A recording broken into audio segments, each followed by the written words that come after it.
बच्चूभाऊ एक शेतकरी नेते आहे आणि बच्चूभाऊंना कल्पना आहे की भारतीय जनता पार्टी हे शेतकऱ्याची पार्टी नाही. भारतीय जनता पार्टी मराठी माणसाची पार्टी नाही. भारतीय जनता पार्टी सतत शेतकऱ्यावर अन्याय करत आली आणि मराठी माणसावर अन्याय करत आली आणि त्या हिशोबानं बच्चूभाऊंनी वाटचाल केली. निश्चितपणे शेतकरी हिताचे निर्णय घेणाऱ्याच्या पाठीशी बच्चूभाऊ खंबीरपणे उभे राहतील आणि ह्या ठिकाणी अभयदादांना ते पाठिंबा देतील.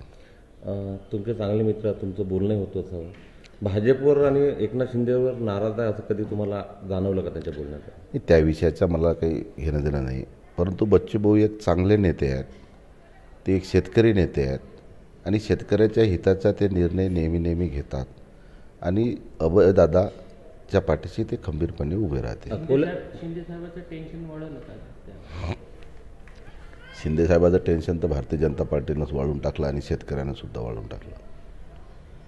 बच्चूकडून अकोल्यात फायदा कितपत होईल तुम्हाला? निश्चितपणे काही भागामध्ये त्यांचे चांगले कार्यकर्ते आहेत.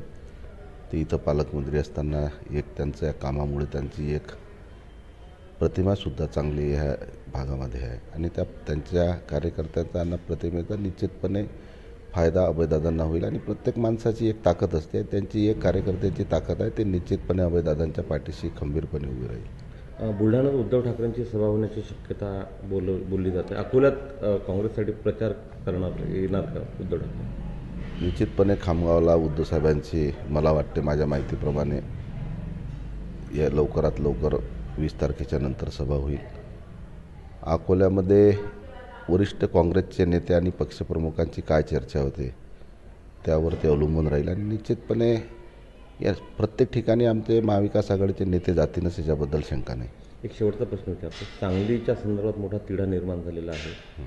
शिवसेना, उद्धव ठाकरेंची शिवसेना आणि काँग्रेसमध्ये रस्सीखेच सुरू आहे. रस्सीखेचचा प्रश्नच नाही. प्रत्येक पक्षाला त्यांना अधिकार असतो आपल्याला जागा मिळाली पाहिजे म्हणून आणि निश्चितपणे तो तिढा सुटेल आणि त्याच ठिकाणी उद्धव साहेबांची शिवसेना निश्चितपणे लढेल याच्याबद्दल शंका नाही. एबीपी माझा, उघडा डोळे बघा नीट.